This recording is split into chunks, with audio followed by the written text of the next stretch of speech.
To most of us, the urban environment is a basic requirement, and we fail to recognise that the places in which we work, live, and commute were once untamed wilderness, having only become home to large human populations in the last 100 years.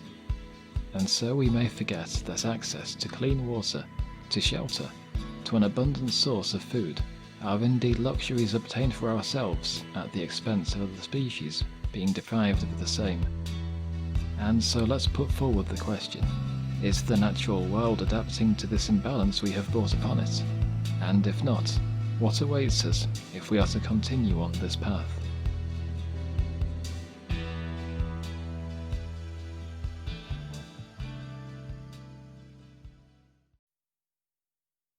There are countless ways in which we as a species have altered the world around us. Indeed, it wouldn't be inaccurate to say that there is no place on Earth left unaffected by our presence, from plastic in the deepest ocean trenches to receding glaciers in our mountains.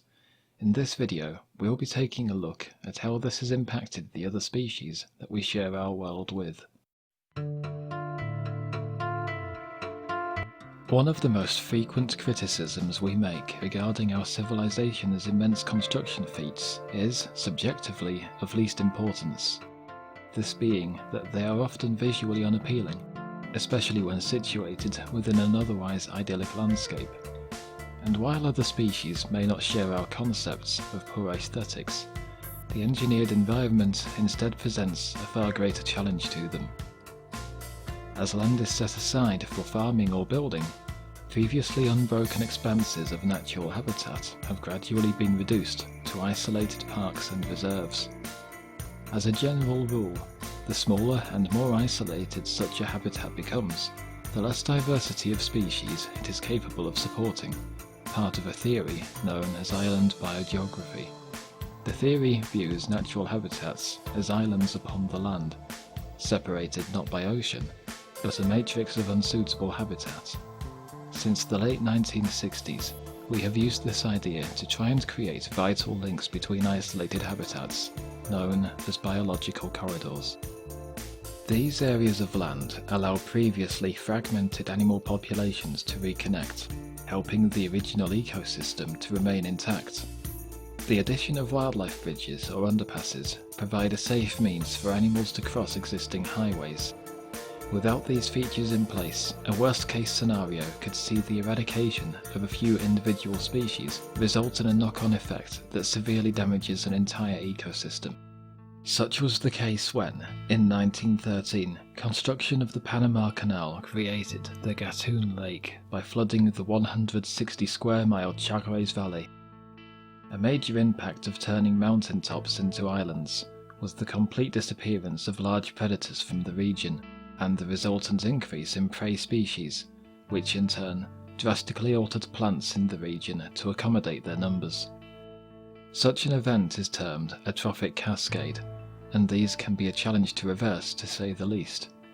You may have heard the term used a lot regarding the reintroduction of wolves to Yellowstone National Park in 1995, where damage caused by the overgrazing of elk was successfully reduced as a result. While our influence on the land around us is dramatic, these changes are mirrored when we look at the aquatic environment. Roughly 3% of all water on our planet is freshwater, and of that amount, 98% is frozen. Despite this, at the turn of the century, it was found that almost half of all lakes and rivers in the United States were polluted, primarily from surface runoff. Pollutants can enter waterways by incorrect disposal, or when the drainage systems designed for their processing are ineffective.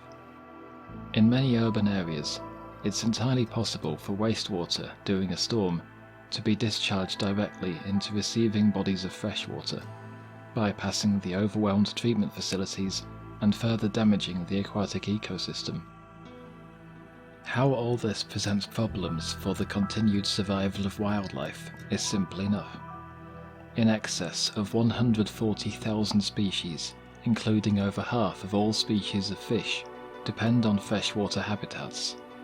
In fact, they are declining faster than both terrestrial and marine species, and the pollution of our lakes and rivers are a key component in this rate of extinction. There is no quick and easy solution in this case. The collaboration between governments and environmental organisations is critical in slowing the trend we are seeing, and with increased pressure from groups and individuals to prioritise clean water, we're taking steps in the right direction. When considering the atmosphere, climate change is often the first thing that comes to mind. However, we're going to take a look at a much lesser known, yet appropriate, example which is having a noticeable effect on the only group of animals which may otherwise be at a lesser risk when traversing the urban environment: birds, specifically those which annually migrate. The issue in question is the urban heat island effect, and put simply, it's the excess heat generated, stored, and released by the buildings, people, and vehicles within a city, which can contribute to elevated temperatures in the local area by as much as 3 degrees Celsius, or 5.4 Fahrenheit. A 2013 study conducted in Poland found that within the past 40 years there was clear evidence that 15 of 18 species studied were arriving in urban areas progressively earlier, likely due to a combination of human-influenced factors, one of which was the urban heat island. This, the authors suggest, has implications on the species' biodiversity and reproduction rates, and therefore the population trends. It's unclear at this point just what we can expect the long-term impacts on migratory birds to be, but it's likely we shall observe either the adaptation or decline of many within our own lifetimes. There are few events that pose such a significant short-term threat to wild animal populations as wildfires. In this case, the threat does not remain confined to its source, but advances, destroying the islands of refuge and everything within. The relationship between urban environments and wildfires is complex to say the least. While the replacement of flammable dry brush with non-flammable streets significantly reduces the risk of fire spreading, this is balanced by a higher probability of fires starting where the extremes of urban and natural environments meet, such as a densely packed community in a rural area.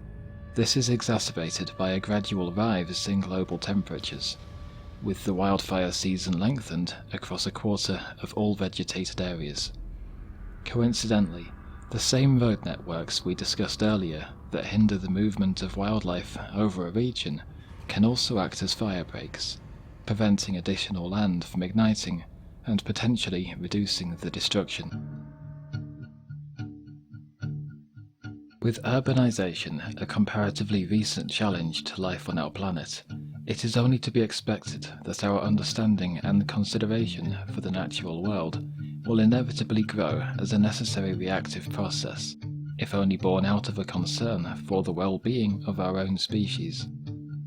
As we further our understanding of natural science, our dependence on the preservation of existing habitats and ecosystems remaining intact becomes ever clearer, and there will be an increasing demand to reduce the damage our infrastructures cause.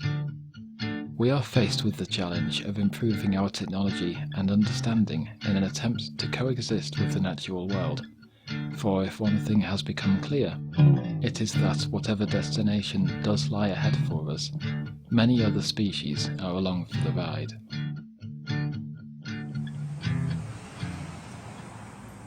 Farewell to forest green, no more oasis in the Anthropocene, only flat black glass, under the waves and gone at last.